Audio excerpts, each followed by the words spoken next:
आप अपना रहे हैं वो अनुनय, ठीक है ना। अनुनय प्रक्रिया से आप कर रहे हैं। जैसे अनुनय से तात्पर्य क्या है? किसी घटना, ठीक है ना, किसी विचार, वस्तु या किसी अन्य व्यक्तियों के प्रति लक्षित समूह की अभिवृद्धि या व्यवहार को यहां किसके द्वारा है? लक्षित समूह। लक्षित समूह का मतलब क्या? किसी ने क्या कर लिया? एक लक्ष्य बना लिया। एक समूह का पूरा लक्ष्य है कि हमें इस वजह से एक बदलाव ले आना है, ठीक है ना। तो उस इच्छित दिशा में बदलने की प्रक्रिया किसी व्यक्ति को किसी लक्षित समूह के द्वारा, ठीक है ना, बदल। मान लीजिए आप सरकार के पास गए, सरकार के पास कुछ लोग मिल करके एक विशेष उद्देश्य के साथ गए, सरकार के पास आंदोलन किया। उनका उद्देश्य क्या है? कि सरकार इस पर अपना रवैया क्या करे? बदले। किसके द्वारा? एक लक्षित समूह के द्वारा, एक विशेष उद्देश्य से, ठीक। तो वो क्या कर रहे हैं? सरकार के सामने अनुनय कर रहे हैं। कहा गया है ना अनुनय विनय, ठीक। तो ये परसुएशन है, किसी एक विशेष उद्देश्य से जा करके बदलाव की प्रक्रिया कर रहे हैं, ठीक है ना। क्लियर? तो उसी पर कार्यरत है, वही अनुनय है, जिसमें लिखित या मौखिक शब्दों का प्रयोग करके सूचना, भावनाओं या तर्क आदि को व्यक्त किया जाता है। उदाहरण के लिए धूम्रपान के विरुद्ध सार्वजनिक सेवा घोषणा, ठीक है ना। क्लियर? अब भाई धूम्रपान है, उसके विरुद्ध में सार्वजनिक सेवा घोषणा है, मतलब सरकार क्या करे? उस पर प्रतिबंध लगाए। यहां क्या दिया है? सार्वजनिक सेवा घोषणाएं, डिक्लेरेशंस। सरकार कुछ डिक्लेयर करे उस मैटर पे, ठीक है ना, कि भैया ऐसा है, धूम्रपान निषेध करो, ठीक है ना। सार्वजनिक स्थल पर आप धूम्रपान नहीं कर सकते हैं, हम प्रतिबंधित कर रहे हैं, ठीक है ना। ये कई लोगों के एक विशेष लक्ष्य के रूप में आया। मौखिक रूप से कहा गया, शाब्दिक रूप से कहा गया, अनुनय किया गया। इसी को हम लोगों ने क्या कहा? अनुनय, परसुएशन कहा। दूसरा क्या है हमारा? ऊर्जा स्टार रेटिंग प्रणाली, ठीक है ना। क्लियर? तीसरा है मांस रहित सोमवार, ठीक है ना। भाई सरकार ने कभी कभी नहीं होता है, सरकार कहेगी इस दिन आप क्या करोगे? आप मांसाहार नहीं करोगे, ठीक है ना, या मांस मछली नहीं कटे। जैसे आप कभी कभी पेपर में देखते हो, कह देता है कि जिस दिन नवरात्रि है, सरकार में कई बार घोषणाएं आएंगी, ठीक है ना, कि नवरात्रि के दिन बाजारों में या मंदिरों के आसपास कहीं भी, ठीक है ना, मतलब वो कहीं मुर्गा नहीं कटेगा, बकरी नहीं कटेगी, इस तरह की चीजें नहीं होंगी, ठीक है ना। क्लियर? मांसाहार प्रतिबंध, ठीक है ना। सावन में भी अक्सर ये हो जाता है। तो मतलब क्या है? ये घोषणाएं हैं कुछ। ये कैसे है? एक लक्षित समूह द्वारा क्या किया जाता है? सार्वजनिक रूप से उसको कहा जाता है, अनुनय किया जाता है। ये सारे चीजें अनुनय में आती हैं, ठीक है ना। जैसे बेटी बचाओ बेटी पढ़ाओ, ठीक है ना। क्लियर? जाहिर सी बात है कि एक समाज विशेष द्वारा देखा जा रहा है कि ये चीजें हो रही हैं, गलत हो रही हैं, तो इसको रोकने के लिए हमने क्या किया? एक समूह तैयार किया, सरकार से निवेदन किया, ये हमारा अनुनय हो गया, ठीक है ना। क्लियर? तो अनुनय उसी को कह रहे हैं, ठीक। अनुनय विनय, अनुनय के साथ विनय आता है। अक्सर आपने देखा होगा कि उसमें इतिहास में भी था कि अनुनय विनय से काम नहीं चलेगा, अब सरकार के सामने जो है, ठीक, पूरा पुरजोर हाँ करना पड़ेगा। तब उसमें चला था भारत छोड़ो, देखा होगा, ठीक है ना। क्लियर? तो कहने का मतलब यही, अनुनय विनय के परिणाम स्वरूप अधिक समर्पण और आज्ञाकारिता भी देखने को मिल सकती है। अधिक समर्पण और आज्ञाकारिता भी देखने को मिल सकती है, जाहिर सी बात है। यह एक प्राप्तकर्ता केंद्रित प्रयास यानी रिसीवर सेंट्रिक एक्सरसाइज है। ये बहुत इंपॉर्टेंट पॉइंट है, ये ध्यान रखिएगा। क्यों भाई अनुनय क्यों किया जा रहा है? कुछ प्राप्त करने के उद्देश्य से। किसके द्वारा? लक्षित समूहों के द्वारा प्राप्त करने के उद्देश्य से, ठीक है ना। तो ये कैसा एक्सरसाइज हो गया एक हिसाब से, ये प्राप्तकर्ता केंद्रित प्रयास हो गया। ठीक है ना, क्लियर? यह वक्ता के कथन पर नहीं बल्कि सुनने वाला क्या समझता है इस पर निर्भर करता है। ठीक, जैसे आपको कोई चीज मनवानी है, आप समूह बना करके गए सरकार के सामने, आपने अपने तर्क को रखा, तो ये आप पर निर्भर नहीं करेगा कि आप गए हो तो वो मान ही लेगा ना। निर्भर ये करेगा कि उसने समझा क्या, आपका समझाने का तरीका क्या था। ठीक है ना, ये अनुनय कहलाएगा। ठीक, आगे आइए। अब अनुनय के कार्य, पहला नैतिक अनुकूलन। पहला क्या है? नैतिक अनुकूलन। कहाँ आ गया? नैतिक अनुकूलन। नैतिक अनुकूलन का मतलब क्या कि अनुनय लोगों की सामाजिक अभिवृद्धि में बदलाव ला सकता है। उदाहरण के लिए स्टेशन को साफ रखने के लिए नियमित घोषणाएं, ठीक है ना, क्लियर, लोगों को उनके व्यवहार को बदलने के लिए क्या करती हैं? प्रेरित करती हैं। अब इसमें क्या है? अभिवृद्धि को बढ़ाना, प्रतिरोध को न्यूनतम करना, अभिवृद्धि को बदलना, व्यवहार में सुधार, व्यवहार में सुधार। उसके बाद आइए, उसके बाद है अनुनय का विरोध करने के तरीके। अनुनय का विरोध करने के क्या है? तरीके। अब जानिए, जैसे दिया है अभिवृत्ति निष्प्रभावन यानी एटीट्यूड इनोकुलेशन, ठीक, बैकफायर इफेक्ट। ठीक, बैकफायर इफेक्ट समझ लीजिए क्या है?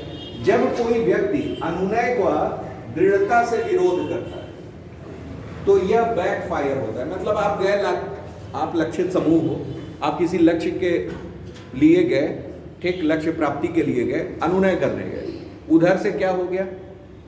अगला उस चीजों को सुना नहीं, विरोध करने लगा, नहीं नहीं नहीं हो नहीं सकता है, तो ये क्या कहलाया? बैकफायर। ठीक है ना? बूमरैंग की तरह अनुनय के प्रयास को और भी अधिक मजबूत विरोधी प्रतिक्रिया का सामना करना पड़ सकता है। अब जैसे ये पूर्ववर्ती चेतावनी से प्रतिरोध वृद्धि, ठीक है ना, जैसे यदि किसी को पता चलता है कि उसके अन्य के लिए निशाना बनाया जा रहा है तो वह पहले से ही प्रतिरोध का निर्माण कर सकता है। पूर्व चेतावनी, जैसे लोगों को पता चल गया कि हमारे पास कुछ लोग आने वाले हैं, इस कार्य के लिए आने वाले हैं, तो वो पहले से ही क्या हो गया? तैयारी कर लिया। ठीक है ना, ये पूर्व चेतावनी हो गई। पूर्व चेतावनी से प्रतिरोध वृद्धि, वह पहले ही प्रतिरोध का निर्माण कर सकता है। यह पूर्व चेतावनी उन्हें विरोधी तर्क प्रस्तुत करने में मदद करती है। ज्ञान ही शक्ति है। अच्छे ज्ञान और संसाधनों वाले लोग, जैसे कि अच्छी तरह से पढ़े लिखे, अनुनय विनय के प्रयासों का विरोध करने में बेहतर ढंग से सक्षम होते हैं। अब अनुनय को प्रभावी कैसे बनाए? कई तरीके हैं, जैसे प्रेरक संदेश तैयार करना, दूसरा भावनात्मक जुड़ाव। भावनात्मक जुड़ाव, अब जैसे प्रेरक संदेश तैयार करने का मतलब समझिए, ये क्या है? जैसे अभी पीछे मुद्दा था तंबाकू वाला, धूम्रपान। आप क्या करोगे? गांव में सामाजिक मुद्दों पर नुक्कड़ नाटक, मतलब आप देख रहे हो कि गांव में सबसे ज्यादा, बहुत ज्यादा लोग वो गुटखा, पान, ये सब का सेवन करते हैं। आप क्या करोगे? नुक्कड़ नाटकों के द्वारा उससे होने वाले प्रभावों को दिखाते हुए उनको क्या करोगे? सचेत करोगे। ठीक है ना? तो ये भी क्या हो गया? प्रेरक संदेश तैयार करना। इससे भी आप परसुएशन कर रहे हो। भाई परसुएशन वो कहाँ कर रहे हो? वो गांव के लोगों के लिए कर रहे हो। किसके द्वारा? एक लक्षित समूह के द्वारा, एक विशेष उद्देश्य के लिए। इस भाषा का जरूर प्रयोग करिएगा कि लक्षित समूह द्वारा किसी विशेष उद्देश्य से, ठीक है ना, किसी विशेष उद्देश्य की प्राप्ति के लिए अनुनय कहलाता है। तो प्रेरक संदेश तैयार करना। दूसरा क्या? भावनात्मक जुड़ाव। अब भावनात्मक जुड़ाव आइए क्या है? जैसे भावनात्मक अपील शक्तिशाली हो सकती है। उदाहरण के लिए आश्रय दान को प्रोत्साहित करने के लिए उपेक्षित जानवरों को दर्शाने वाले विज्ञापन, ठीक है ना, क्लियर? मतलब क्या है, आश्रय दान को प्रोत्साहित करने के लिए उपेक्षित जानवरों को दर्शाने वाले विज्ञापन। जो मतलब आश्रय दान अगर आप कर रहे हो तो मतलब अगर उसके लिए आप दिखाना चाह रहे हो तो ऐसे जानवरों को दिखाइए जो उपेक्षित हो, ठीक है ना, जिनके पास कुछ भी रहने का आश्रय नहीं है, ठीक है ना, वो उपेक्षित है। आगे आइए, नेक्स्ट हमारा दिया हुआ है नाजुक संतुलन के साथ भय की अपील। जैसे उदाहरण के लिए ग्राफिक चित्रण के साथ धूम्रपान विरोधी अभियान, ठीक, या आप इसे भी कह सकते हो कि जैसे मूवीज स्टार्ट होने से पहले क्या दिखाया जाता है, धूम्रपान के लिए दिखाया जाता है, तो वो भी आपका एक तरह का क्या है, भय की अपील है, ठीक है ना। आगे आइए, सामाजिक प्रमाण की शक्ति, the power of social proof, ठीक है ना। उदाहरण के लिए हरियाणा सरकार ने कन्या भ्रूण हत्या को रोकने के लिए महिला अतिथियों का उपयोग किया है, ठीक है ना, क्लियर। तो ये सब उदाहरण डालिएगा। फिर है बुद्धिमत्ता का प्रयोग, यानी अपीलिंग टू इंटेलिजेंस, तथ्यों द्वारा समर्थित तर्क विश्लेषणात्मक विचारकों को पसंद आते हैं।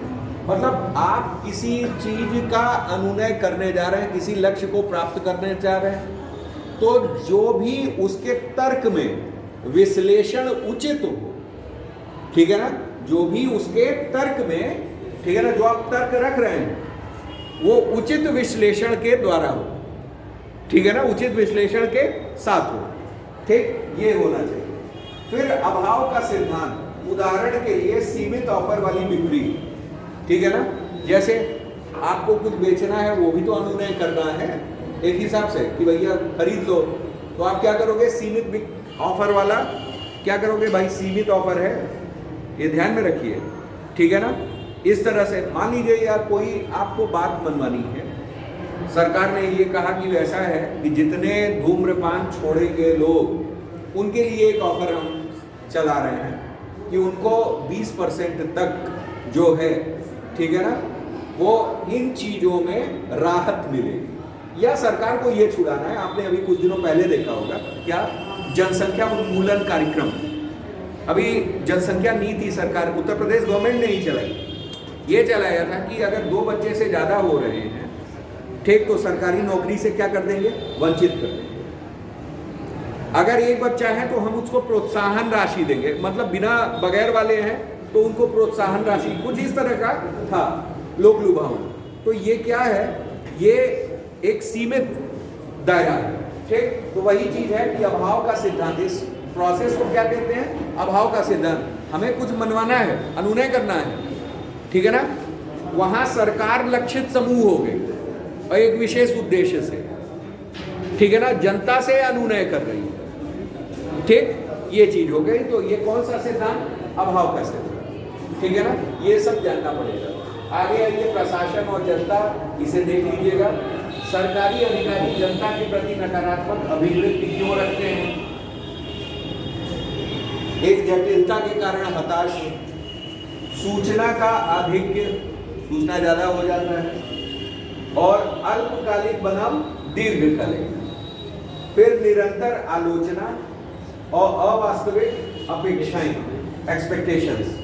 जनता की सरकारी अधिकारियों के प्रति नकारात्मक अभिवृत्ति क्यों है, एक है प्रभावहीनता। ये सब पॉइंट्स आप देख लीजिएगा, ठीक है ना, क्लियर। और फिर कैसे संबंध सुधारें, इसे एक बार देख लीजिएगा। अब हम लोग क्या करेंगे, क्वेश्चन करेंगे, ठीक है ना, उसे वो करेंगे।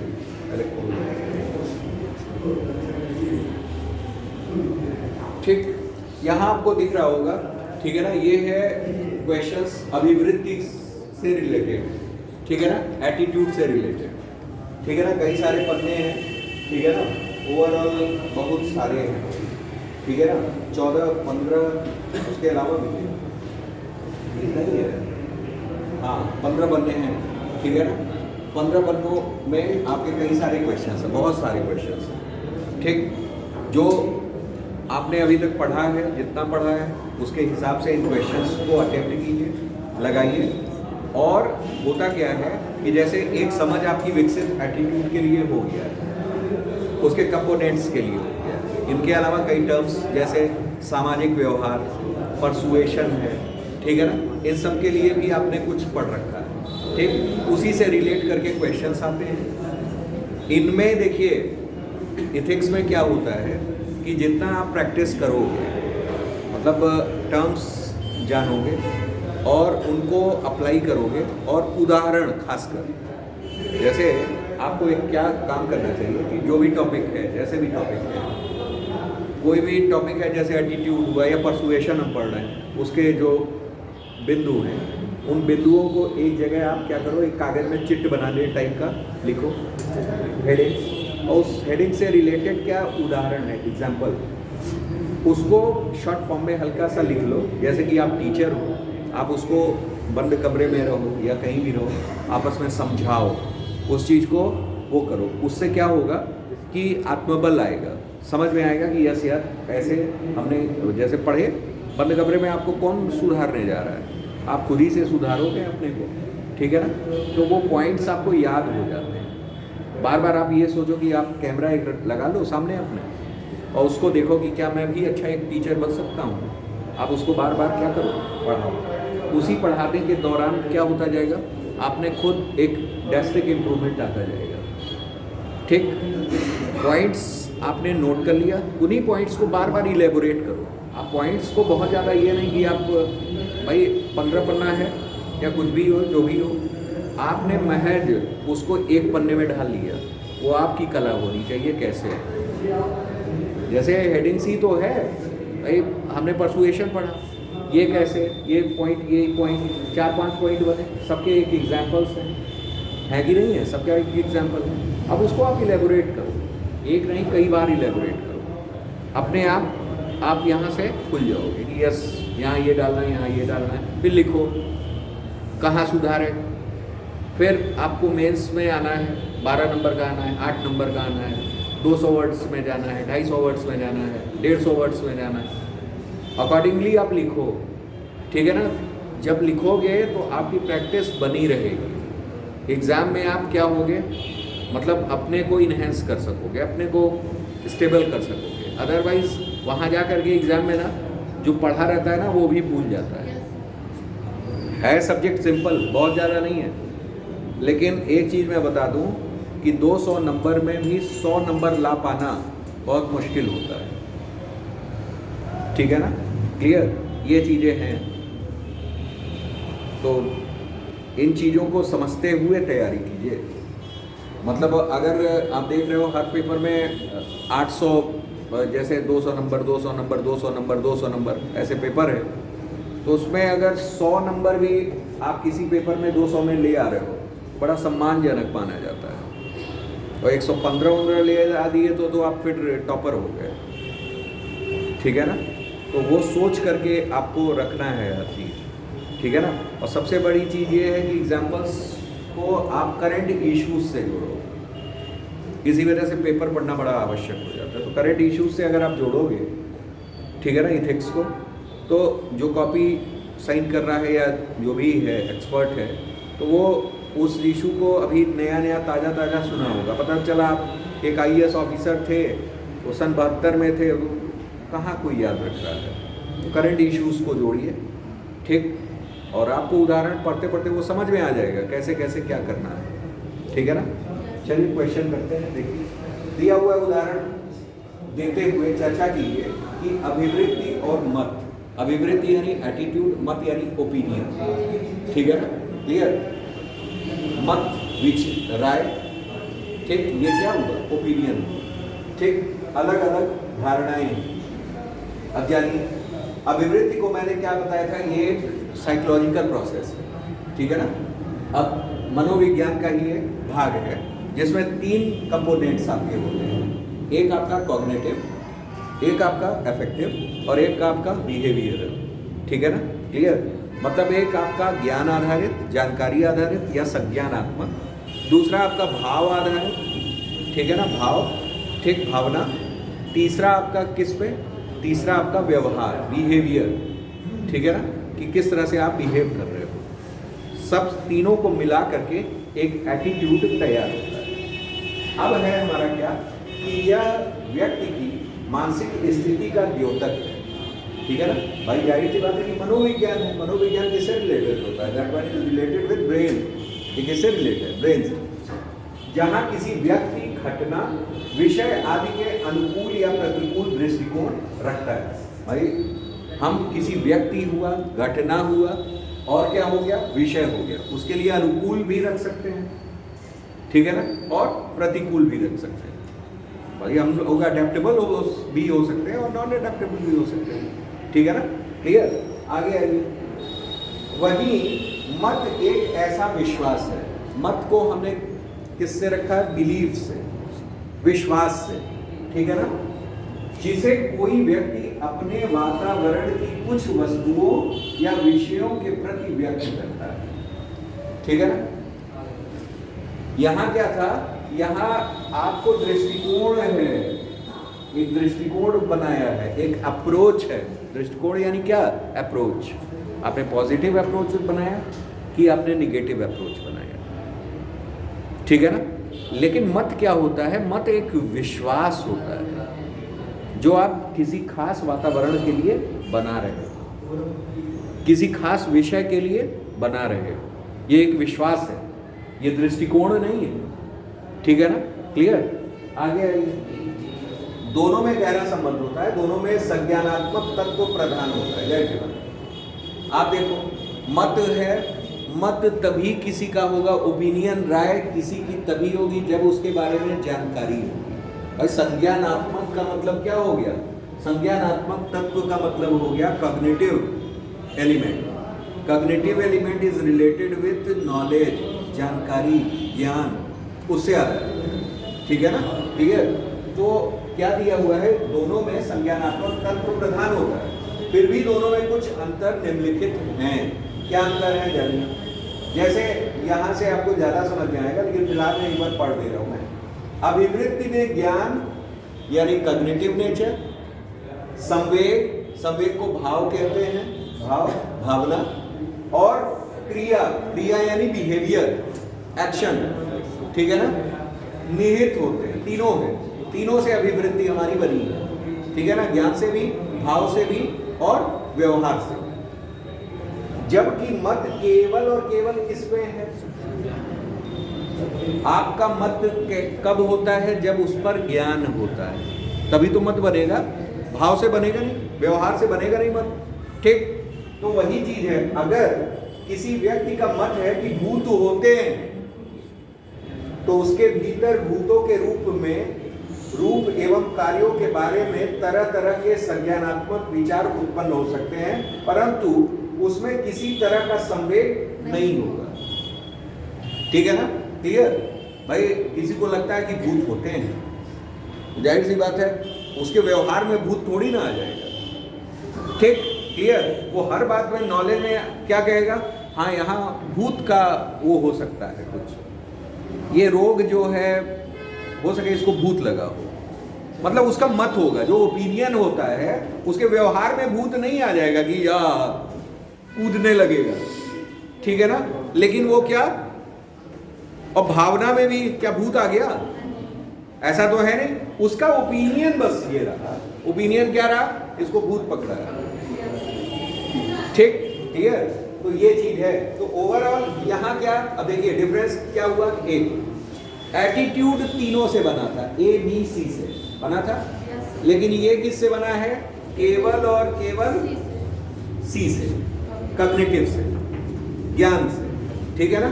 बाकी ए और बी कहाँ है? गायब, ठीक। अब आगे आइए।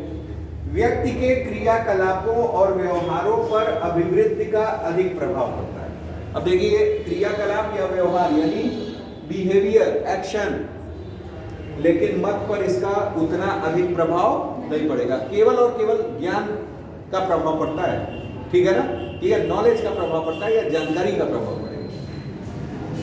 दहेज के प्रति विपरीत मत होने के बावजूद भी कोई व्यक्ति अपनी बेटी की शादी में दहेज दे सकता है, परंतु यदि व्यक्ति की अभिवृत्ति दहेज के प्रतिकूल हो तो वो दहेज नहीं देगा। अब इसमें दोनों चीज कह दिया, दहेज पे अगर उसका ओपिनियन, ओपिनियन यानी मत, इसमें पहले पढ़िएगा क्या दिया है। मत का प्रभाव जैसे दिया है, क्रियाकलापों पर अभिवृत्ति का अधिक प्रभाव पड़ेगा, मत का प्रभाव उतना अधिक नहीं पड़ेगा, यानी कुछ पड़ सकता है। जैसे हुआ क्या कि हमारा मत ये है कि दहेज लेना देना दोनों क्या है, अपराध है, ठीक, क्लियर। लेकिन क्या है कि पता चला कि हम शादी कर रहे हैं और हमने दहेज ले लिया, लोगों ने फोर्स किया, अरे यार ले लो, तुम्हारी आर्थिक स्थिति खराब है, सही हो जाएगी, ठीक है ना। इसमें कोई दोष नहीं है, इसमें कोई दोष नहीं है, ठीक है ना। ये क्या हो गया, जैसे हमारा मत ये है कि दहेज लेना दहेज देना दोनों क्या है, अपराध है, मतलब अच्छी बात नहीं है। एक हमारा एटीट्यूड ऐसा बना हुआ है, हमारा मत है जानकारी के हिसाब से, ठीक। लेकिन हमें किसी ने ये कहा कि ऐसा है कि भाई आपकी आर्थिक स्थिति खराब है और आप जहाँ ब्याहे जा रहे हो वहाँ अच्छा खासा अर्थ का स्रोत है, तो आप क्या कर लो, आप ले सकते हो, कोई गुनाह आप नहीं करोगे। तो हमारा मत क्या हो गया, बदल गया। लेकिन एटीट्यूड आपका रहा, अगर आपका एटीट्यूड बन गया क्या कि दहेज लेना अपराध है, ठीक। किसी भी स्थिति में कोई भी पिता अगर दहेज दे रहा है तो जाहिर सी बात है कि आप उसको क्या कर रहे हो, कहीं ना कहीं भावनात्मक रूप से पीड़ित कर रहे हो, ठीक है ना। ऐसा आपका संज्ञानात्मक पक्ष है, उसी हिसाब से आपका भाव भी बना और उसी हिसाब से आप व्यवहार भी कर रहे हो कि नहीं भाई हम दहेज तो नहीं ले सकते हैं। ये आपका एटीट्यूड, ये आपका क्या हो गया, एटीट्यूड। एटीट्यूड वो कार्य नहीं करने देता है, लेकिन मत क्या है, बदल सकता है। मत क्या है, बदल सकता है, एटीट्यूड आसानी से नहीं बदलता है, ठीक है ना, क्लियर। तो ये यहाँ वही चीज समझाई गई। अब आइए, यहाँ दिया हुआ उदाहरण के लिए किसी व्यक्ति का मत है कि सभी को सुबह उठकर योगा करना चाहिए, ये मत है। सुबह को ठीक उठ करके क्या करना चाहिए, योगा करना चाहिए। तब भी यह बताना मुश्किल होगा कि वह व्यक्ति रोज सुबह योग करता होगा अथवा नहीं, ठीक भाई, उसका मत है, ठीक है ना, यानी उसका ज्ञान पक्ष है। जैसे कई लोग आदर्शवादी बनते हैं लेकिन आदर्शवादी होते नहीं है। आदर्शवादी बनना ये उनका मत है, ठीक है ना, लेकिन आदर्शवादी होना ये उनकी अभिवृत्ति है। क्यों? क्योंकि संज्ञानात्मक पक्ष के अलावा उनका भाव पक्ष और उनका व्यवहार पक्ष वो भी आ रहा है एटीट्यूड में, ठीक है ना। इस वजह से आदर्शवादी होना और बनना दोनों अलग अलग है। होने में क्या है, एटीट्यूड है, बनने में क्या है, ठीक, मतलब अगर केवल हम बनेंगे अच्छा होता है आदर्शवादी, तो मतलब क्या, ये आपका मत है, ठीक है ना। तो यहाँ थोड़ा ध्यान देना है। वहीं यदि किसी व्यक्ति की अभिवृत्ति योग को लेकर के अनुकूल है कि नहीं भाई हम हेल्थ कॉन्शियस है, योग करना अच्छी बात है, तो वो सुबह उठेगा, करेगा, व्यवहार में लाएगा, उसके भाव में ज्ञान तो है ही, ठीक है ना। तो अनुमान लगाया जा सकता है कि वह सुबह उठ करके क्या करेगा, योगा करता होगा। तो ये ओपिनियन और किसमें, अभिवृत्ति में डिफरेंसेस हो गए। आगे आइए, आगे तीसरा ये चौथा ये दिया हुआ है, अभिवृत्ति का निर्माण चेतन रूप से कम चेतन रूप से कम और अचेतन रूप से अधिक होता है, लेकिन मत का निर्माण मूलतः चेतन स्तर पर होता है। अब आ जाइए, क्या देख लीजिए, अभिवृत्ति का मतलब क्या, भाव, भाव होते हैं, भाव, व्यवहार और क्या, ज्ञान, तीनों होगा। लेकिन ये अंतर चूंकि समझाना इस वजह से ज्ञान तो दोनों में है, वो समानता में आ जाएगी, ठीक। भाव और व्यवहार इसमें होता है, इसमें भाव व्यवहार का कोई, ठीक, भाव व्यवहार का कोई भी प्रभाव नहीं है, ठीक है ना, क्लियर। हाँ चलिए, बड़ी बात है। ठीक। फिर दूसरा दिया हुआ है अभिवृत्ति जो है निर्माण अवचेतन स्तर पर होता है। निर्माण किस स्तर पर होता है? अवचेतन स्तर पर होता है। इसमें क्या है? चेतन स्तर पर होता है। इसमें भाई व्यवहार और भाव का कोई मतलब ही नहीं है, ठीक है ना।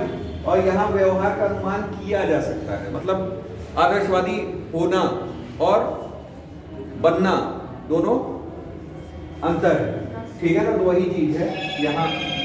एक मिनट, ठीक। तो ये समझ में आया अभिवृत्ति और मत में क्या अंतर होता है, ठीक है ना। ये रहा आपका ओपिनियन और ये आपका एटीट्यूड, ठीक। क्लियर? अब इतना एटीट्यूड भी वो नहीं है होना चाहिए, हाँ, कि नकारात्मक हो जाए, ठीक। चलिए, अब जैसे है यहाँ उसी सब से रिलेटेड जितने टर्म्स हम लोग पढ़े हैं उन्हीं से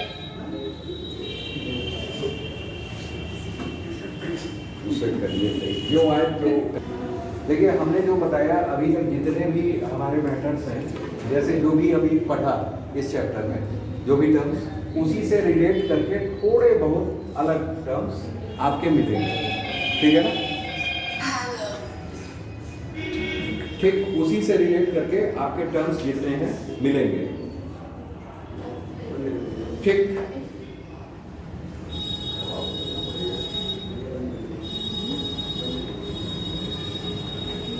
चलिए आगे आते हैं। जैसे दिया हुआ है आत्मसम्मान। आत्मसम्मान क्या है? मनोविज्ञान में आत्मसम्मान का प्रयोग किसी व्यक्ति के संपूर्ण, मतलब पूरा कंसंट्रेशन ही जो है भंग हो जाता है।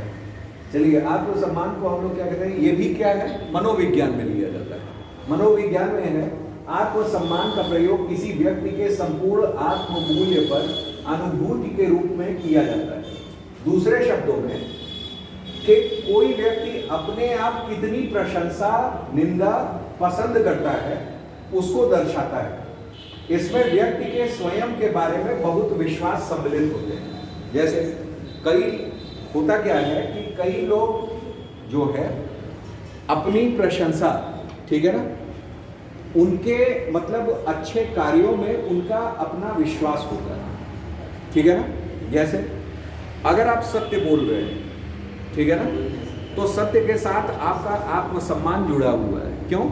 क्योंकि आपने एक ऐसा आदर्श ग्रहण किया हुआ है जो समाज में अपेक्षित है, ठीक है ना। क्लियर? आप ईमानदारी से काम कर रहे हैं, ठीक। आप ईमानदारी से काम कर रहे हैं, एक ऐसे आदर्श के साथ आप हैं जो समाज में क्या है? अपेक्षित है, ठीक है ना। आपके अंदर करुणा और दया का भाव है, ठीक है ना। ये एक ऐसा सामाजिक आदर्श है जो समाज के लिए अपेक्षित है, ठीक। उसके उलट अगर किसी ने आपको किसी मुद्दे पर झूठा बना दिया तो निश्चित रूप से आपका विश्वास क्या होगा? डगमगाएगा, कम होगा, आप निंदा के पात्र होंगे। तो जाहिर सी बात है उनके लिए उनकी प्रशंसा और उनकी निंदा, ठीक है ना, उनके सम्मान का विषय होता है। यही हमारा आत्मसम्मान कहलाता है, ठीक है ना। क्लियर? वही इसमें समझाया है कि विश्वास क्या होते हैं? सम्मिलित होते हैं। जैसे हमारे मूल्य हो गए, हमारा विश्वास हो गया, हमारा व्यवहार, पहनावा आदि, ठीक है ना। क्लियर? मतलब आप जो भी करते हो आप हर चीज सोच समझ करके करते हो, ठीक। उस पर किसी ने अगर आपकी निंदा कर रही, आपका विश्वास हमेशा क्या होगा? डगमगाएगा। तो ओवरऑल यही आपका आत्मसम्मान, इसे अक्सर व्यक्तित्व की विशेषता के रूप में देखा जाता है, ठीक है ना। ये हमारा पर्सनालिटी डेवलपमेंट है, ठीक है ना। क्लियर? अर्थात इसमें परिवर्तन बहुत मुश्किल से होता है, अर्थात ये अस्थायी और टिकाऊ होते हैं। जैसे आपने जो भी एटीट्यूड, आत्मसम्मान भी किससे आया है? हम एटीट्यूड्स चूंकि चैप्टर है उससे जोड़ करके लिखेंगे, ठीक है ना।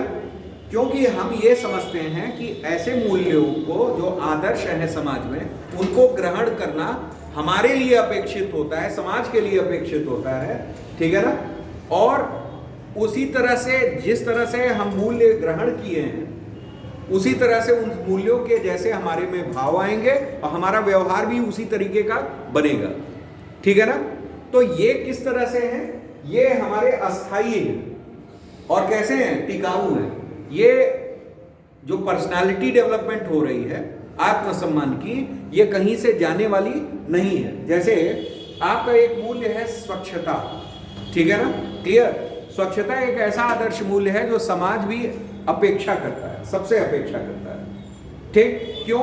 क्योंकि उससे भाई रोग मुक्त समाज बनेगा, ठीक है ना, निश्चित रूप से। तो आपके भाव और आपके व्यवहार में हमेशा देखा जाएगा कि आप झाड़ू लगा रहे हो, कहीं भी कुछ कूड़ा करकट दिखा तो आप तुरंत ही आगे बढ़ करके उसमें सहभागिता कर रहे हो कि उसको उठा रहे हो, ठीक है ना। ऐसे क्रियाकलापों में आप अक्सर देखे जा रहे हो, ठीक, आप करते आ रहे हो, आपके हैबिट में शामिल हो गया। तो जाहिर सी बात है वो आपके लिए एक आत्मसम्मान का मुद्दा हो गया। आपके यहाँ कोई आया और पता चला बिस्किट गिरा पड़ा है, मक्खियां भिनभिना रही हैं, फाइनली कहीं ना कहीं आपके आत्मसम्मान को क्या लगेगा? ठेस लगेगा कि अरे यार ये कैसे हो गया। हुआ कि नहीं हुआ कि हम जिस लिए जाने जा रहे हैं कहीं ना कहीं हमारे एटीट्यूड को क्या हो रहा है? ठेस पहुंच रही है। तो जाहिर सी बात है कि आत्मसम्मान किसका विषय है? एक मनोवैज्ञानिक विषय है जो कि हमारे एटीट्यूड यानी अभिवृद्धि को क्या करता है? प्रभावित करता है, ठीक है ना। उसी से मिलता जुलता एक टर्म है, तो आप उसे लिख लेंगे। मानक आ जाएंगे।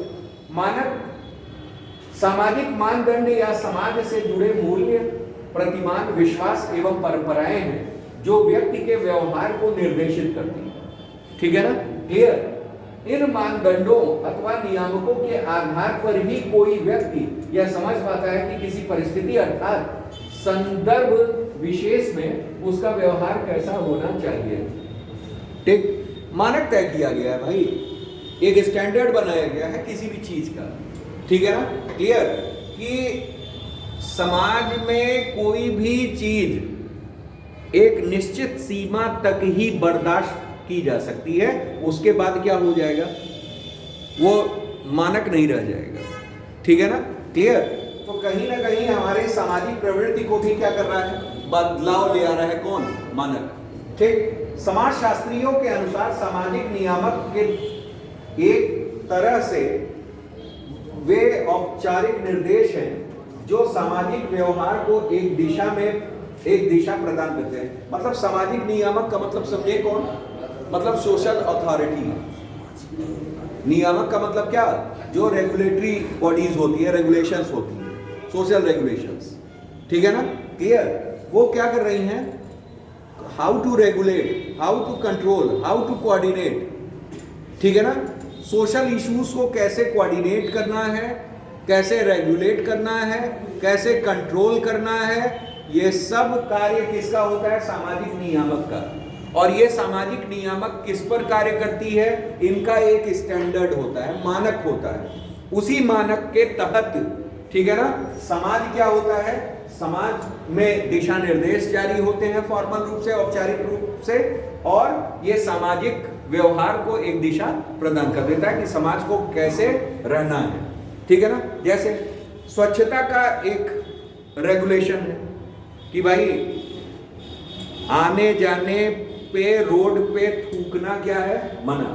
जगह जगह लिख देता है, क्या लिख देता है? नो स्पाइटिंग लिखा, थूकना मना है। अब दूसरी जगह आप आइए, दूसरी जगह आप जाओगे तो लिखा रहेगा नो पार्किंग। वो भी एक रेगुलेशन है, एक मानक बनाया गया कि आप पार्किंग इधर उधर ना करके क्या ट्रैफिक नियमों के अनुसार करें। इधर पार्किंग की सुविधा है, यहाँ आप पार्किंग करिए, आप इधर उधर कहीं भी न करें। तो वो क्या है? एक मानक बनाया गया, एक कंट्रोलिंग के उससे एक दिशा निर्देश जारी किए गए, जिससे सामाजिक व्यवहार क्या हो रहा है? बदल रहा है। तो आप उदाहरण में क्या लिख सकते हो? आपका धूम्रपान निषेध, कॉमा, आपका ट्रैफिक व्यवस्था, और इनके अलावा क्या? आपका नो पार्किंग। ये सब उदाहरण आप डाल सकते हो मानक में, ठीक है ना। और लिख दोगे कि मानक क्या है? मानक हमारा जो है वो एक रेगुलेटरी है, ठीक है ना, सोशल रेगुलेशन है, सोशल रूल है, सोशल कंट्रोलिंग पावर है, सोशल कोऑर्डिनेशन है, ठीक है ना, जिसकी वजह से हम इंस्ट्रक्शंस पाते हैं कि क्या समाज के बिहेवियर में लाना चाहिए और समाज को बिहेवियर में नहीं लाना चाहिए। ठीक है ना, उसी हिसाब से हम करते हैं अपने को। ठीक, तो यही हमारा मानक हो गया। ठीक, चलिए आगे आइए।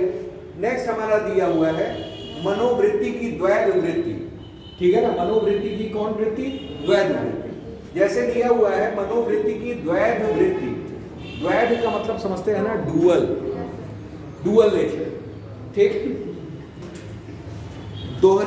दोहरा मानदंड एक हिसाब से कह लीजिए। ठीक है ना, यहां दोहरी मनोवृत्ति हो गई। मनोवृत्ति का स्पष्ट न होना, साफ नजर आ रहा है। ठीक है ना, क्लियर। अब जानिए कहां आता है। आमतौर पे मनोवृत्ति, अच्छा मनोवृत्ति को कंफ्यूज मत कीजिएगा, मनोवृत्ति ही अभिवृत्ति। मनोवृत्ति का मतलब क्या? अभिवृत्ति। अभिवृत्ति क्या है? अभिवृत्ति एक मनोवैज्ञानिक पक्ष है, एक विषय है जो 3 घटकों से तैयार है। तो मनोवैज्ञानिक है ना, तो अभिवृत्ति यानी मनोवृत्ति। कंफ्यूज मत कीजिएगा, अरे सर तो अभिवृत्ति पढ़ाए थे या मनोवृत्ति आ गया, कुछ नहीं, वही है। ठीक है ना। हाँ, तो दिया हुआ है आमतौर पे मनोवृत्ति सकारात्मक या नकारात्मक दिशा में, ठीक है ना, हो सकती है। परंतु कई बार कोई व्यक्ति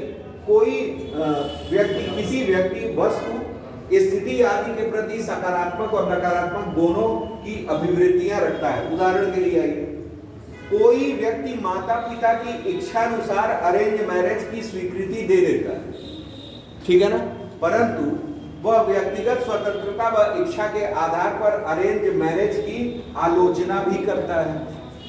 ठीक है ना, क्लियर। मतलब यहाँ क्या आया? यहाँ ये आया कि उसने व्यवहार में तो भाई ले आया क्या?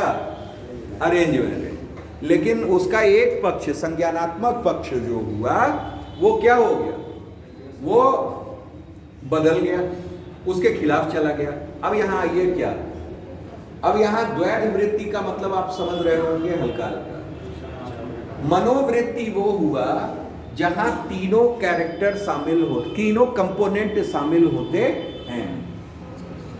ठीक, कौन सा?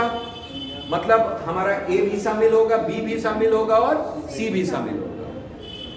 लेकिन जहां द्वैध मनोवृत्ति आती है उनमें से कोई एक कंपोनेंट क्या होता है? लूज होता है।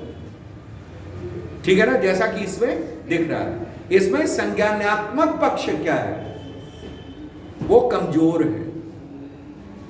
उन्होंने एटीट्यूड तो बना लिया अपना, लेकिन यहां संज्ञानात्मक पक्ष मजबूत न होने की वजह से वो उसके खिलाफ भी क्या कर रहे हैं? गलत अवधारणा रखे हुए हैं, मिसकंसेप्शन रखे हुए हैं। ठीक है ना, क्लियर, यही चीज है। अब आइए भाई, अभी तक हम लोगों ने पढ़ा था क्या? परसुएशन, अनुनय पढ़ा था, वही प्रश्न है। मनोवृत्ति परिवर्तन में अनुनय की महत्वपूर्ण भूमिका होती है। ठीक, अनुनय क्या था? हमने बताया था कि लक्षित समूह के द्वारा किसी विशेष उद्देश्य से, ठीक है ना, किसी विशेष उद्देश्य की प्राप्ति के लिए जो प्रयास है वही अनुनय है। ठीक, तो उसमें मनोवृत्ति परिवर्तन हुआ नहीं हुआ, ये सामने वाले के अनुनय करने के तरीके पर निर्भर करता है। अनुनय क्या है? लक्षित समूह द्वारा सरकार क्या कर रही है? सरकार ने एक लक्ष्य बनाया, ये बनाया कि धूम्रपान को हम जड़ से क्या कर देंगे? खत्म कर देंगे। सरकार ने लक्ष्य के तहत जनता से अनुनय किया, कुछ पोस्टर्स के द्वारा, कुछ इंस्पिरेशनल स्पीच के द्वारा। कई तरीके थे ना, अभी आप लोगों ने तरीके देखे हैं कई सारे कि इन तरीकों से अनुनय किया जा सकता है। वो सारे तरीके सरकार ने लगा दिए, लेकिन उसका एक पक्ष ये भी है कि सामने वाला क्या अनुनय को स्वीकार करता है या नहीं करता है, क्या उसकी अभिवृत्ति उस अनुनय से बन रही है या नहीं। बनती भी है, बिगड़ती भी है भाई। उसके कई वो हो सकते हैं, जैसे अगर कोई व्यक्ति को आप कह रहे हो कि सिगरेट पीने से फेफड़े खराब हो जा रहे हैं, उसने क्या किया, एक दफे सिगरेट पिया और फिर फाइनली घर जाने समय उसके सीने में दर्द हुआ। डॉक्टर ने कहा आपका फेफड़ा थोड़ा सा, तो उसकी अभिवृत्ति तुरंत बन जाएगी। इसके लिए सरकार उधर अनुनय भी कर रही है और उसको पता ही ये चला, संज्ञानात्मक पक्ष मजबूत हुआ क्या कि ऐसा है कि भाई cigarette smoking is injurious to health. तो जाहिर सी बात है कि वो क्या करेगा, अपने भाव में ले आएगा, अपने बिहेवियर में ले आएगा कि हम इसको खत्म कर दें, नो स्मोकिंग। ठीक, तो बन जाता है। वही चीज यहाँ कहा है कि मनोवृत्ति परिवर्तन में अनुनय की महत्वपूर्ण भूमिका होती है, परसुएशन की। ठीक है ना, क्लियर। मनोवृत्ति परिवर्तन की विफलता के कारण क्या होते हैं? अनुनय ठीक से नहीं किया गया। अनुनय, ठीक, आगे आइए। अनुनय या धारणा वह प्रक्रिया है, ठीक, जिसके द्वारा दूसरों को अपनी मनोवृत्ति में परिवर्तन लाने हेतु प्रभावित किया जाता है। दूसरे शब्दों में व्यक्ति में विश्वास उत्पन्न करने की कोशिश की जाती है कि भाई विश्वास करिए मेरी बात का कि smoking is injurious to health. ठीक है ना, हम स्मोकिंग कह रहे हैं, ठीक, clear. Smoking is injurious to health. अब यहाँ आइए, उसे समझाया जाता है कि वह वक्ता की बात मानकर अपनी मनोवृत्ति बदल दे। भाई वक्ता क्या है? एक लक्षित समूह है जो एक विशेष उद्देश्य से कुछ चाह रहा है, प्रयत्न कर रहा है। ठीक, अब आइए, अनुनय का प्रयोग विपरीत मतों को बदलने और तटस्थ करने, अप्रकट मतों व सकारात्मक अभिवृत्तियों को उभारने और लोकप्रिय मतों के विपरीत मतों को मनोवृत्ति में परिवर्तन के माध्यम से बदलने के लिए किया जाता है। ठीक है ना, क्लियर। अब यहाँ ये दिया हुआ है, परंतु कई बार मनोवृत्ति परिवर्तन क्या हो जाता है? विफल हो जाता है। कैसे? जानिए। मैक बुरे, ये एक शोधकर्ता थे, इनका शोध था कि जो विचार किसी व्यक्ति की मनोवृत्ति को बदलने हेतु व्यक्त किए जाते हैं, यदि वही विचार उनके सीमित प्रभाव के साथ पहले से बता दिए जाए तो उनका विरोधी पक्ष भी स्पष्ट कर दिया जाए तो यह टीके की तरह कार्य करता है। जैसे जानिए, आपको मैंने बताया था ना, विरोधी को पता चल जाए कि हमारे पास वो इस कार्य के लिए आने वाले हैं, तो पहले से हम उस चीज की काट रखेंगे। ठीक है ना, जैसे इनके पास हम गए, इनसे कहे कि भैया ऐसा स्मोक आप मत किया कीजिए, इससे प्रदूषण फैलेगा, आसपास धुआं इकट्ठा होगा जो दूसरों के लिए भी हानिकारक होगा। ठीक है ना कहीं आपके स्वास्थ्य पे भी प्रभाव पड़ेगा और अन्य लोगों के स्वास्थ्य पे भी प्रभाव पड़ेगा। तो इन्होंने कहा, काट रखा, ठीक, मैं कोशिश करूंगा, लेकिन इंटरटेन करने के लिए इससे अच्छी सामग्री नहीं हो सकती। उन्होंने पहले से ही अपना पक्ष क्या कर रखा था? मजबूत कर रखा था। इन्होंने पहले से ही, मतलब अगर किसी को बता दिया जाए और उसका एटीट्यूड उस चीज के लिए बहुत प्रबल है, तो कितना भी समझा लीजिए वो समझने वाला नहीं। ठीक है ना, जो आप देखते होंगे कई रिक्शा चालक शराब धारण करते हैं, ठीक है ना, क्लियर, अल्कोहलिक हैं, उनसे आप कह दीजिए कि भाई खतरनाक है, क्या भैया का खतरनाक है, ये जाते हैं शाम को, ठंडी रहती है, थोड़ा सा पी लेते हैं, सो जाते हैं, नींद अच्छी आ जाती है। तो उनके अपने तर्क है, उस चीज के लिए उसका एटीट्यूड बन चुका है। आप लाख अनुनय कर लो, लाख विनय कर लो, कोई फर्क पड़ने वाला नहीं है, बल्कि आपको उसे सलाह देने लगेगा कि भैया आओ हमारे साथ बैठा करो थोड़ा। ठीक है ना, हाँ, चलिए आगे आइए, चलिए, लग रहा है संगति है। आगे आइए, आगे दिया हुआ है, मनोवृत्ति परिवर्तन तब भी विफल हो जाता है जब संप्रेषक, ठीक है ना, श्रोता पर मनोवृत्ति परिवर्तन हेतु अत्यधिक दबाव बनाता है। ठीक है ना, क्लियर। श्रोता को अपनी व्यक्तिगत स्वतंत्रता खतरे में दिखाई देने लगे तो संभावना होती है वो संप्रेषक के संदेश का विरोधी हो जाए। ठीक है ना, क्लियर। जैसे कभी कभी सोशल मीडिया पे आप लोगों ने देखा होगा, क्या इस तरीके के मैसेजेस आते हैं कि 2 लोगों को शेयर करो, माता रानी प्रसन्न हो जाएंगी। ठीक है ना, पहले तो आप एक बार कर देते हो, चलो यार, या लाइक कर दो तो माता रानी क्या हो जाएगी, प्रसन्न हो जाएगी। ठीक, फाइनली आपने लाइक कर दिया, माता रानी प्रसन्न हो गई, हुई या ना हुई, लेकिन परसुएशन के हिसाब से आपने क्या कर दिया। लेकिन फिर उसके बाद आप देख रहे हो एक पोस्ट के बाद ऐसी 2500 पोस्ट आ रही हैं कि माता रानी प्रसन्न हो जाएगी। आप कितना प्रसन्न करोगे, आप दुखी हो जाओगे और फाइनली आप क्या कर दोगे, हटा दोगे, मतलब आप उसके विरोध में चले जाओगे। पता चला इतने विरोध में चले जाओ कि उसको ब्लॉक कर दो। सर जैसे दिवाली में पटाखे जलाने में हाँ, हो रहा था।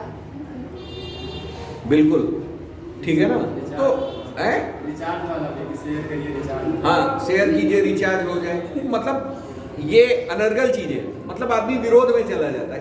ये दबाव, जबरदस्ती का दबाव, ठीक है ना, क्लियर। तो ये चीजें अभी जैसे लगातार किसी कई धार्मिक समूह के लोग हो और आए दिन आप ऐसे मोहल्ले से हो कि जहां रोज चंदा लेने पहुंच जाते हैं लोग। ठीक, एक दिन चंदा समझ में आया, 2 दिन चंदा समझ में आया, तीसरे दिन आप क्या हो जाओगे, विरोध में हो जाओगे, बस करो नहीं तो चंदा हम ही ले लें तुमसे। ठीक है ना, तो फाइनली ये क्या है, ये विरोधाभास आ जाता है ज्यादा अनुनय करने पर। ठीक, आगे आइए, नेक्स्ट यहाँ ये दिया हुआ है, जैसे जैसे कोई दुकानदार किसी बर्तन को बेचने हेतु दबाव डाले तो हम बर्तन खरीदेंगे। ठीक है ना, ऐसे ही इंश्योरेंस वाले या वो आ जाते हैं ना कस्टमर वाले कि ऐसा है 3 को जोड़िए, ठीक, नेटवर्किंग, ठीक, चला, ठीक। आजकल तो सोशल मीडिया पे बहुत चीजें ऐसी आ गई हैं। ठीक, चलिए, खैर, हाँ, विफलता क्या है, बदलाव का आभास। ठीक है ना, ओवरऑल आपको समझ में आना चाहिए, उदाहरण कुछ भी हो। हाँ, लेकिन उदाहरण ऐसा ना डाल दीजिएगा एग्जाम में कि एग्जामिनर भी विरोधाभास में चला जाए। ठीक है ना, क्लियर। कि मैं इंस्टाग्राम पे जब भी खोलता था तो एक गाना आ जाता था, क्रिस का गाना सुनेगा, ठीक, और फाइनली वहां मुझे क्या आ गया, विरोधाभास आ गया। अब ऐसे ही उदाहरण आप डालने लगोगे तो फाइनली एग्जामिनर भी किस में आ जाएगा, विरोधाभास में आ जाएगा। ठीक है ना, तो ऐसे उदाहरण ना डालिएगा, ये केवल और केवल मनोरंजन हेतु ही रखिए। ठीक है ना, मनोरंजन के साधन हो सकते हैं, उस साधन से सीख सकते हैं, लेकिन उस उदाहरण को प्रत्यक्ष नहीं कर सकते हैं, ये ध्यान में रखिए। ठीक, आइए, विफलता। विफलता का मतलब क्या है, बदलाव का आभास, परिवर्तन, प्रतिघात, चयनात्मक उपेक्षा और मनोवृत्ति ध्रुवीकरण। ये पॉइंट्स डाल दीजिएगा। चौथा पॉइंट देख लीजिएगा, इसमें दिया हुआ है मनोवृत्ति परिवर्तन की विफलता चयनात्मक उपेक्षा के कारण भी होती है। अब चयनात्मक उपेक्षा ये क्या है, ये जानिए।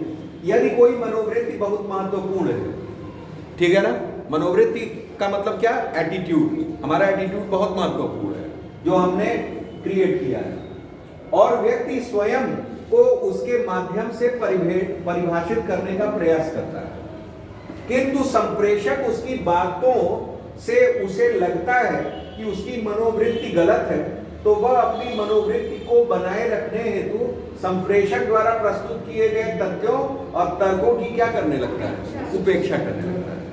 जैसे आपने ये मान लिया कि ऐसा है कि कभी कभी झूठ बोलना, ठीक, वो सही है।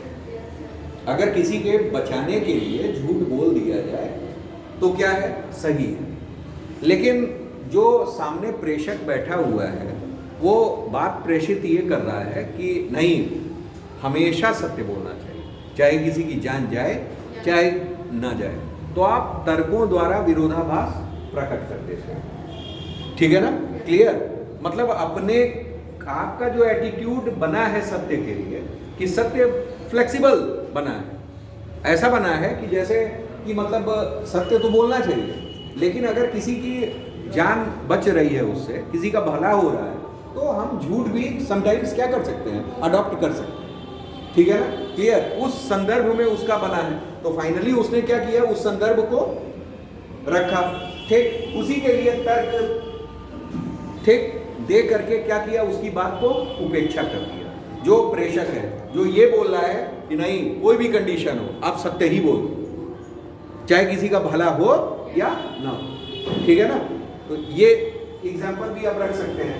तो इसी को हम लोग क्या कहते हैं, चयनात्मक उपेक्षा। जो आपने चयन कर लिया, फिर दूसरे की क्या है, उपेक्षा करते हैं। अब यहाँ ये चौथा है मनोवृत्ति ध्रुवीकरण। ठीक है ना, मनोवृत्ति परिवर्तन विफलता का अंतिम कारण है पक्षपात पूर्ण सूचना ग्रहण करना या मनोवृत्ति ध्रुवीकरण। ठीक है ना, ये क्या है, ये जानिए। यह चयनात्मक उपेक्षा का ही एक रूप है। इसका अर्थ है कि अपनी मनोवृत्ति के विपरीत सूचनाओं को संदेह से देखना। ठीक है ना, है तो वो ही बात, लेकिन क्या उसको दूसरे तरीके से कहा गया है कि आप संदेह से देख रहे हो किसी भी चीज को। ठीक है ना, कि ये सही है नहीं है। ठीक, ये क्या हो गया, मनोवृत्ति ध्रुवीकरण। कहीं से भी कुछ भी बात हो तो आपको केवल और केवल अपने को सेंट्रिक कहाँ करना है, आपके अपने एटीट्यूड पे। इसी को हम लोग क्या कह रहे हैं, मनोवृत्ति ध्रुवीकरण। एक जगह ध्रुवित हो गया, हम दूसरे की बातों को नहीं मानेंगे। ठीक है ना, बात यही होगी। ठीक, तो यही चीजें हैं ओवरऑल। शक्ति और प्रभाव का है, टाइम हो गया। चलिए, तो इसको कल हम लोग देख लेंगे। ठीक है ना, कल ये क्वेश्चन पूरे खत्म हो जाएंगे आपका, ये आप इसमें परफेक्ट हो